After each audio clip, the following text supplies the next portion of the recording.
Robert Plank Show, episode 351. Focus on what you can do. Eliminate excuses, overcome obstacles, adversity, and self doubt with Maxwell Ivey. Hey everyone, and welcome back to the show. Now, here's a question for you. Do you have an excuse when it comes to making money online, or do you feel like maybe you've had bad luck or a bad hand? I know that I've heard people saying that they can't make a website because maybe they think they're too old, or they can't make videos because they have too thick of an accent. But what if you couldn't see? What if you were blind? Well, I mean, if someone out there who is blind could make money online, well, then what's your excuse? Well, guess what? We have a blind marketer, a blind blogger on the show today. His name is Max Ivey, and he's a totally blind former carnival owner turned amusement equipment broker. And after the death of his father led to the closure of his small traveling show, he had to learn so many things about business, being online, hand coding HTML, writing copy, getting clients, setting fees, writing a blog, videos, email list, all kinds of stuff. And Max is always up for a new challenge, a new adventure, a new opportunity, and he's now a life goals coach, an inspirational speaker, an award-winning author of self-help books, and he loves to sing on top of all that. So Mr. Max, welcome to the show. All right. First, it's just Max, and hopefully you won't mind me calling you Robert or Rob or Bob, whichever one you prefer. Yeah. All right. But yeah, I have become a inspiration to people because I basically just show up and do the next thing and find a way. Awesome, and yeah, and I've noticed that like there have been definitely been times when like I try to code something or launch a product or make something work and like being completely stuck, but then once I kind of thought for a second and found a way and made it work, then I could kind of kept going. And so, can you sort of tell us like I mean, what the heck happened? How did you end up being blind in the first place? I have retinitis pigmentosa, which is a pretty common degenerative eye disease. I had perfect vision up until four. I started losing my vision then, and um, I, it went away gradually until I was in junior high school when I had quite a big decrease in vision and had to start learning Braille and learning to use a white cane. It stayed constant until I was in graduating high school, and then I lost down to what I have now, which the doctors will tell you I have light perception, but to me, all that means is I can tell whether or not the light in my room is on or not.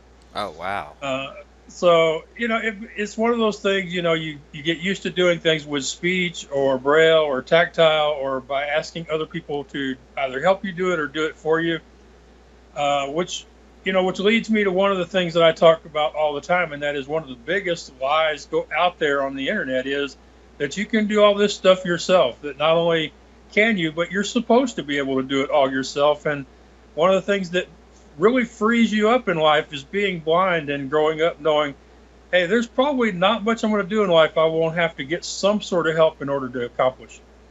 Right. That's a really good lesson, a really good metaphor there. That like sometimes we need to ask for help. And so, I mean, it sounds like and it seems like you now have a handle on things. But in sort of those early days, as your site was going and sort of the future was uncertain. I mean, did you have any struggles, or did you have any frustrations, or did you kind of go into like a dark place that you had to get yourself out of? Well, luckily, I grew up in a family and was surrounded by people who didn't really accept anybody going into a dark place and staying there. I think I can remember, I've had my bad days. The day when a doctor told me that eventually I would go totally blind, that was not a good day.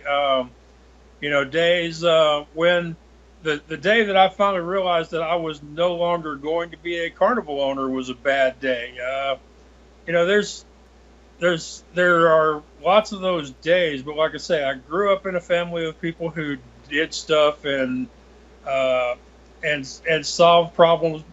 And I tell people one of the things that I think really helps me a lot nowadays is I spent I started working on the midway in my grandmother's cotton candy stand when I was five. So I've been around people who have operated a small business in difficult conditions because for whether it's a carnival, a farm, a ranch, a printing company, anybody who's grown up in a family that's operated some sort of a small business, the one thing you learn right away is you never have enough money, enough resources, enough time.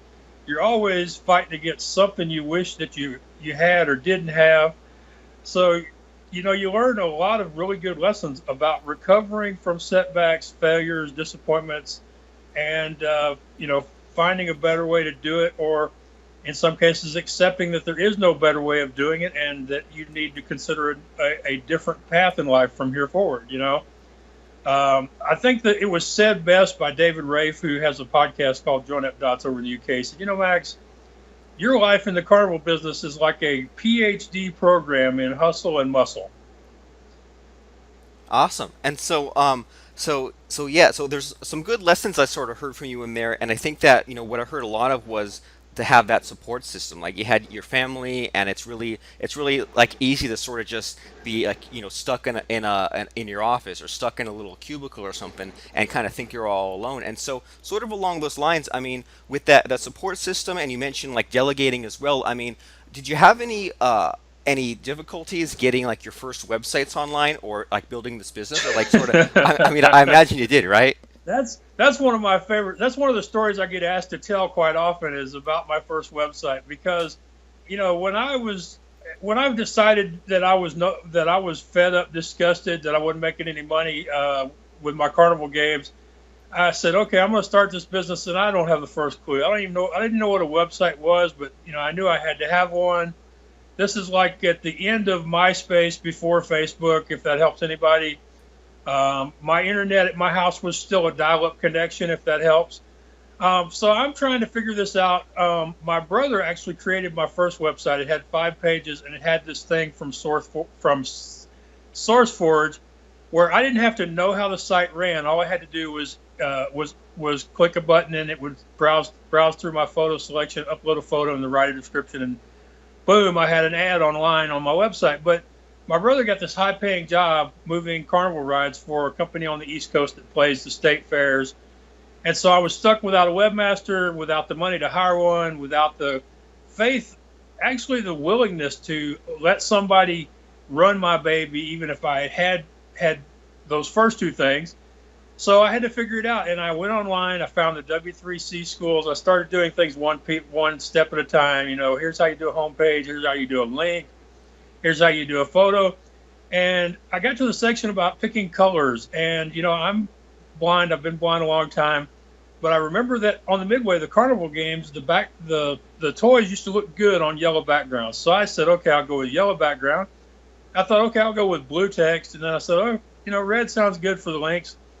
Well, what I didn't realize is that when you're creating colors on a website using HTML, you have 2 choices. You can use what they're called the hexadecimal code numbers, which didn't help me at all because I got no idea what color goes with what number. Or you use the color names, which is what I did. Well, the problem with that is that I had no idea that that yellow was screaming eye yellow, that blue was like a real dark navy, and the red was like a real bright brick red. And people said, Max, Ray Charles and Stevie Wonder could have an argument over this site. It is so bright. Also, the images were not, since I had no way to edit the images, people would send me their photos, and I would have different size photos sharing a page with each other. So it looked kind of amateurish. It was not something that I'm proud of the appearance, but I'm proud of the work, because I learned how to do it. I did it step by step. I figured out. But here's the one thing that people need to remember about this. My website may have been hideous, but I still sold equipment with this website. I still put myself out there and sent emails and made phone calls and posted equipment online and shared those links on social media, because I didn't focus on what I didn't have or couldn't do. I focused on what I could do, which was telling everybody, hey, come look at this stuff. You need to buy this stuff. And I sold several, pretty expensive rides, including a carousel worth over $100,000, a simulator over $50,000. Several of the rides that were sold went across the world to their new homes. And that's because I didn't get all hung up in, well, my website's not perfect yet, so I can't press upload and put it out on the internet. And way too many people get hung up on this stupid perfectionism thing instead of just doing it the best they can right now and moving forward. Right, and I think that's a really good message that you focus on what you could do and not what you couldn't do. So you said, okay, well, I'll put the text on there. People will send me images, and I'll put the images on there. And then as far as the colors, just sort of guessing. But then, as you were explaining that, I was thinking to myself, well, okay, you took some action and you put the web page on there. And number one, even though it was ugly, it made sales. So who cares how ugly it is? And then number two, all it would take was, when your webmaster returned, for him to go back and look and say, okay, you made the web page pretty close to how we want to make it, but change the colors in 30 seconds, resize the images in a minute or two, and then you were like almost all the way there. And so, like, as far as the like the technology and stuff like that of you being a blind person, like all I know about this is, like, I know that there's braille with, like, there's whole books where there's, like, you run your fingers across the dots, and I imagine there's some sort of like braille keyboard or something. Is that right? Well, there is, but most of us were using regular computer keyboards with either if you're a Windows user, which I'm not, you have a program called JAWS for Windows or another one called NVDA that is what's called a screen reader that allows you to hear or at least most of what is on the screen in front of you. If you're an Apple user, then the MacBooks, the iPhones and iPads, they have speech built into them out of the box in the accessibility section. So you have them that you have a screen reader. Now the thing is, with a screen reader, you have basically two parts to it for especially for websites. Is the screen reader can only really read what's there. So even though Facebook and some other people are experimenting with algorithms that will give you a description of what the images are, for the most part, if the webmaster or blogger doesn't add those alternative text tags to the images to tell you what's there, then the screen reader does not know that they're there. And if the images are part of links, which is quite common, people want their links to look good, so they add photos or graphics to them. If those graphics aren't tagged, then the screen reader can't find the link. But in general, you browse through a web page either by line, character, word, paragraph, uh, and then when it comes to creating your blog posts, there are two different approaches. Me personally, I like to use a program called Mars Edit, which is basically like a text editor, but it's set up to be cooperative with WordPress. And so, you type your document when you're through. It's got function keys you can use to embed your links or add your photos or add your YouTube links or whatever. Other people, they go directly to the WordPress dashboard or the GoDaddy dashboard, or some people, like with HostGator, or some of the hosting companies have systems where you can do it directly on their website. Me, I find that I get lost in all of the different buttons and menus and stuff. So I prefer to just write it in a third party app and upload it. For some reason, people assume that since I have two websites and two blogs that I probably know a lot about this technology. But the truth is, I'm one of these guys. I'm the last person to try something new. I'm also usually I prefer stuff that's got a simplified approach. Like I record my videos in QuickTime instead of using iMovie or Audacity or GarageBand. Although recently I found out that if you go into Zoom, which is a meeting program, that you can record your videos on there, and it's just as simple as QuickTime, except you get an MP4 output instead of some other larger, more file size dense media files. But that's how I record my videos and my audio. I do have friends who are visually impaired who they'll record their stuff straight on their iPhone or their iPad, which I've started doing myself, but I'm still, a little hesitant. It's outside my comfort zone. But hey, it's a perfect lesson for people who follow me that I continue to push myself and force myself to do new things. And back to the website, the Midway Marketplace, it was 5 years before I finally got a webmaster and had somebody go, well, Max, you need to change the colors and the images. But 5 years later, we did actually do just what you're saying. But For 5 years, it was, and it still is a very successful site, regardless of the fact that it was not well designed to start with. Was not well designed to start with, but still made money. And I can relate to some of that sort of stuff. Like, I've made web pages where there was like a huge typo or a broken image for 5 or 10 years, and it made sales all the time. And then I looked at it, a decade later and said, "Oh shoot, this thing was broken this whole entire time." But in spite of that, it still made money. So like, I'll fix it when I see it, but I'm not gonna sweat the small stuff. And then as you were sort of explaining about those different sorts of tools that you use, I'm sort of the same way in that like I don't like to learn new tools, and I pretty much use Camtasia for most recording. So if I'm recording a webinar, I just use Camtasia. For this interview, I'm using Camtasia, even though I'm going to dump just the audio out of it. But sort of same thing of like, there's tons and tons of tools out there, and I sort of think that okay, I could waste all this time learning all these separate tools for these separate jobs, but if one tool or two tools kind of gets the job done everywhere, sort of why mess with it? And so that, as you were explaining the screen reader, I've somehow made that appear on my computer at times. Like if I hit the wrong button, it would start, reading the words or the text or like the buttons in a computer voice. And so that part makes sense to me. But as far as like if you like, go to WordPress and there are like things to click on and like you move your mouse and click on stuff, how does that work as a blind person?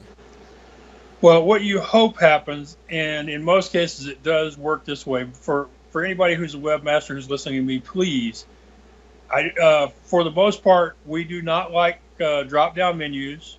We do not like selection bars. We prefer checkboxes and buttons that actually open new pages as opposed to opening new tabs. It's much simpler to navigate, especially if when those new pages open, they open over the top of the old page. So I have to close that page, and when I close that page, it pretty much puts me back where I started. I also hate with a passion any website that automatically refreshes every so many seconds, because I will guarantee you, before I find the one thing I need on your web page, it's going to refresh. I'm going to have to start from the top and go back and look for it again. So those are just some of the things. Like I said, with links, you hope they open in a new page. Buttons, the same way. I hate those buttons that you press where it changes other text on the screen but gives you no audio prompt to let you know that that's what it did. So basically, anytime you can, I guess what I need to say is, if you're designing and you actually care about blind people or people with visual problems using your website, you should design for the lowest ability level among the visually impaired. Kind of like when you write blog posts, to say to write for like a fourth or fifth grade audience. I don't always do that. I'm guilty of writing for about a college age audience. That's just the way I write. There's no way to change it at this point. But that's, those are some of the reasons why I prefer to use a third party app, because I don't have to deal with all the buttons and stuff on the WordPress dashboard. Although I have to give WordPress their props. They actually care. They sincerely care about making their product accessible. Every time they update it, it gets better. They insist on having at least one, if not multiple, presenters at their WordCamps who specialize in accessibility for websites. So, of anybody out there, they're one of the best going. And on the other end of the scale, the worst out there is Facebook, and that's because they change their website so often, and the little tricks that you learn in order to navigate their website every time, just like every few days, week, whatever, you have to learn a few new tricks in order to get to the same information or same groups, whatever, on Facebook, which is why I like to refer to Facebook as living in a house where they know you're blind, or they should know you're blind, and they move the furniture around every day. Jeez. And yes, and just so I don't forget to say this, if I ever meet Mark Zuckerberg in the street, I'm going to punch him in the nose. Nice. Okay, well that's good to know. So like, so So it's worth it for people to, if they're making a web page, to at least look into some of this accessibility stuff. And like in the past, I worked at a corporate America job where we had to like adhere to certain standards for, like, if someone was using like a computer terminal in like a wheelchair, and like things that, like, if they were deaf or they were blind. So those are good things for us to sort of think about. And like you said, even just to the extent of, consider if someone with the lowest ability level, someone who maybe even if they speak another language, if they don't know English that well, if they can't see very well, can you still sort of navigate that kind of stuff? And then can you list us one more time, like one of those screen readers, so that maybe if people are making a web page and they're looking to make it accessible, do you know of like an easy tool to like simulate viewing these web pages as in one of these readers? That is an awesome question that nobody has ever asked me before, and I love questions that I've never been asked. I tell you, I have a friend. His name is Michael Babcock. He's really up on all the technology stuff. I will ask him about a simulator so people can find out if their websites are accessible or not. And I will send you an email so you can put it in the notes about this interview. Awesome. I will do that. I'll put that in the show notes. And so we don't know the answer to that question, but as you're kind of having to navigate some of these, like, some interfaces aren't unfriendly like Facebook, but some interfaces are friendly like WordPress. What's your productivity level like? Like, do you get things done at sort of the same rate that you would if you could see, or do you think you're slower, or are you faster, or what's that sort of like? Okay. Well, first off, I need to say that I don't honestly think there is one type of blind person. Even people who have my level of vision have different levels of skills when it comes to using the accessible technology that's out there. I would say for me personally, I'm probably somewhere from 20 to 30% less efficient than I would be if I could see. But I also have friends who I believe are probably closer to maybe 5 or 10% less proficient. When you are hearing it as opposed to seeing it, just the delay that's involved in this in getting the information from your senses to your brain requires there be some sort of less. You're going to be a little slower regardless of how good you use the technology. I just don't consider myself a very good user of the technology I have. That's why I put myself at maybe I'm at 70% of what I would do if I could see. And that reminds me of something I try to remind myself to mention, and that is that while I am called the blind blogger mainly because the people that I was running into online didn't know any other visually impaired bloggers, they started calling me the blind blogger for shorthand, and in groups on LinkedIn and Facebook. And I basically accepted the brand name and filed for the domain name once I decided I was going to have a second website where I would talk more about being an entrepreneur who happens to be blind. I am not the only visually impaired blogger, podcaster, YouTube video maker, whatever you call those people. I'm not even the best or most prolific. I'm just the guy who put himself out there in the public and focused more on meeting the whole world instead of focusing on the visually impaired community or the people with disabilities community. And I think that that's another important lesson, that regardless of what your target market is, don't get so focused on that niche that you eliminate an entire 70, 80, 90% of the world out there who might have some interest in what you're doing.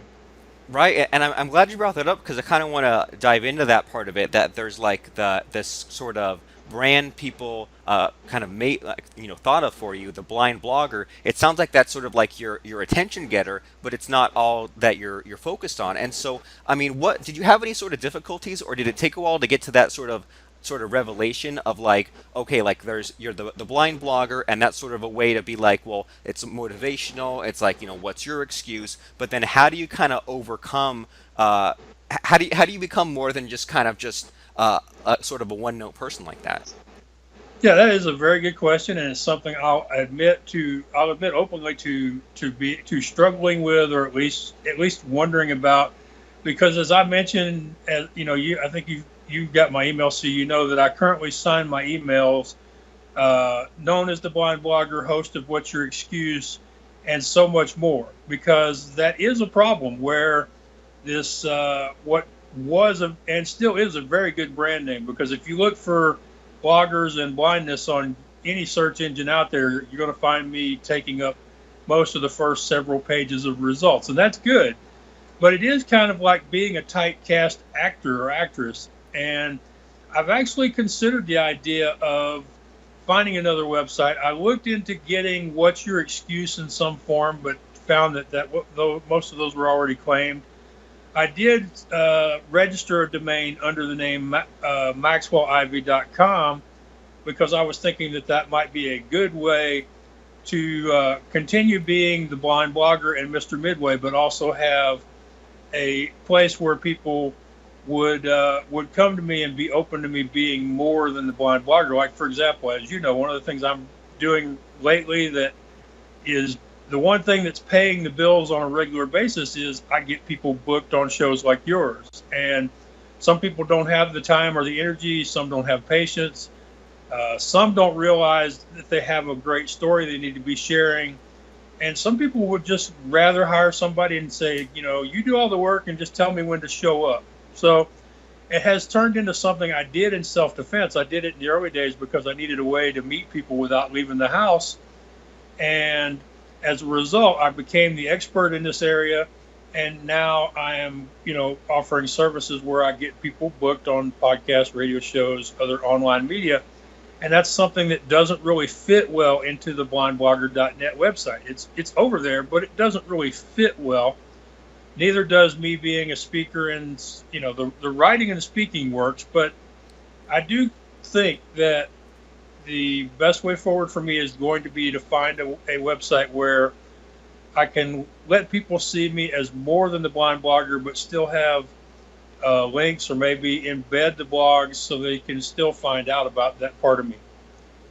Awesome. And I mean, what's your plan on sort of landing on the correct branding there? Is it just a matter of just trying out different names or seeing what's registered and just kind of getting through maybe 50 or 100 bad ideas to find the good one? Yeah, I hate to say that, is I don't really have a plan for picking a good name. It's just a matter of, can I find something that works with this new person that I'm becoming? And if I do, then as you and I both know, a great brand name helps. But really, what will make it work in the long run is, do you put the time in? Do you post consistently? Do you get yourself out there in social media and face-to-face events where people can learn the new brand name and what it is? And most importantly, is once you do come up with that brand name, is knowing for sure in your own mind who it is, what the story is, and being able to tell people in a few seconds, what MaxwellIvey.com is, or what the blind blogger is. And that first few words up there on the opening page of your website, it has a lot to do with whether or not a brand, at least an online brand, is successful or not. Right, and there's some good lessons in there that, like, number one, you said to be consistent. So, like, send out those emails consistently, put out the blog post consistently, put out the podcast consistently, because if we just kind of put stuff out there whenever we feel like it, well, then guess what? People are going to only listen to us, or only going to buy from us whenever they feel like it. And then sort of, as you alluded to there, of like just getting the branding dialed in enough where you can have it concise and explain it in a few words and have sort of that hook so that it's really interesting and you're able to explain what it is very quickly. And so you mentioned in there that that you have all these different things going on, right? Like being like the booking agent pays the bills. And so can you kind of tell us about where people can go if they want to hire you for those booking agent services and what they get exactly? Okay, sure. They can go to theblindblogger.net/online-publicity, or they can also, when they're over on theblindblogger.net, they can click on success stories, and that'll show them my current clients. And what I do is I work with them to figure out what their story is and create a profile that will appear on my website. I firmly believe, and it's been proven out over the last 4 years, almost 5 now, that hosts don't book people or products; they book stories. They want to know that you have something something to share with their audience, and that usually comes out of what is your story and can you tell it. So that's the first thing I work with them on. getting all of their social media, Amazon pages, whatever online presence they have in one place, so that potential producers and hosts can see whether or not the person is active, and if so, where and how, to decide whether or not the person is going to do, to be part of the process. Because one of the key things about being on a show is helping the host promote the appearances. I know some people go, Max, why should I promote? I thought I was going on their show so I could have access to their audience. And I'm like, yeah, that's partly true, but it's just like most everything else. If you want to keep getting those appearances, then you have to show that you can help put butts in the seats or faces behind the screens in our case. So create the profile. I find the opportunities, whether they be podcasts, radio shows, guest posts, virtual summits, online magazines, anything online. I find the opportunities. I send out the pitch, and if the host or site owner is interested, then I get them together with the client so that they can do the scheduling. You know, I tell people I will do everything but show up and do the social media, and I tell them that of course I can't show up for them, and I don't like doing my own social media, so there's no way I'm doing theirs. There's not enough money you can pay me. Awesome. So you do everything up until that point, as Meatloaf says, right? So the Yeah. blindblogger.net/online-publicity, and then like what sort of price range are we talking here? Well, see, that's one of the things I recently realized, and that is that most people, especially in coaching or services, they have a one price fits all approach, which may work great most of the time, but it keeps a lot of people from hiring you. Keep and since my ultimate goal is a combination of helping others and making money, I decided to change my pricing model to where I'm going to charge based on what quality level of show or blog they want to appear on. So if you want the larger audiences, then you pay more money. So, like, if somebody is just getting started, they want to find out if being on podcasts or radio shows will even work for them, then I can get them on shows up to, but not including 10,000 total listeners, viewers, subscribers, total audience, and that's $100 a month. But if they want me to do everything up to, broadcast television, satellite radio, then it's 1,000 a month. It just depends on where they're at in their business or life path, and what level of show that they think they need to appear on. So I think that that's a much fairer way to approach this, because not everybody is ready or even needs to do Oprah. A lot of people, they just need to do shows where they're going to get 20, 30,000 people, or they're going to get 5,000 people who most of them are loyal listeners of the show. They need to get themselves out there and get practiced at telling their story, because it'll make them a better face-to-face networker. So not everybody needs the whole package, and I felt like this was the more equitable way to approach it. Super cool, and I do agree, and I like how you set up that pricing where people can just sort of start small and then scale up, or just sort of try things out. And I like the way how you explain that, where they can number one, they can work their way up, and then number two, kind of use those smaller audiences as a way to try out material, or kind of get their story right, or get that do enough repetitions or practice or whatever you want to call it, to get that message down, so that by the time they want to move things to more big time stuff, the bigger audiences, then they've already sort of made their mistakes on the little people. Sort of like having like your first or second or third girlfriend. You make the mistakes early on, and then you meet someone later on, and then okay, like I've got all the bugs worked out. And so once again, for everyone listening in, that's theblindblogger.net/online-publicity. And then you've also mentioned that you have like your books and your podcasts and all kinds of fun stuff like that. Are those all easy to find on theblindblogger.net also? Right. On the blindblogger.net, that's where they can find my books, Leading You Out of the Darkness into the Light, and It's Not the Cookie, It's the Bag. And my upcoming book, The Blind Bloggers New York City Adventure, how you too can chase your dreams, I think is what we finally settled on. Due out Labor Day.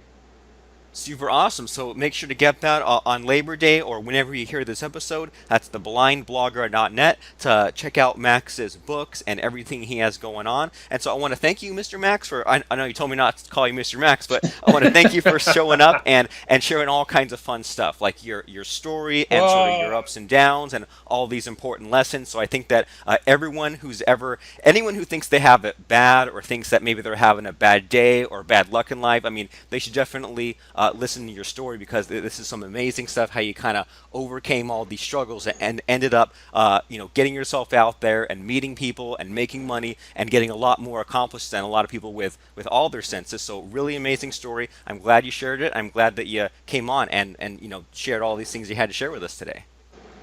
well, thank you, Robert. I really appreciate you having me on the show. I always enjoy the opportunity to discuss these issues and do my best to encourage other people. Uh, you know, the one thing that I hear all the time is if Max can do it, then what is my excuse? And I really enjoy doing this, and I always feel more energized and more excited about the rest of my day. Even if I know 5 minutes from now I've got to do one of those jobs I hate doing, I always look forward to the rest of the day after I do these interviews. So thank you so much for having me on, and I wish you all the best with the podcast. And I can't wait to hear the episode and share it with the community. Well, thank you very much, and I wish you the best too. Thanks for listening to today's program. Start from the beginning or view past episodes at robertplank.com/episodes.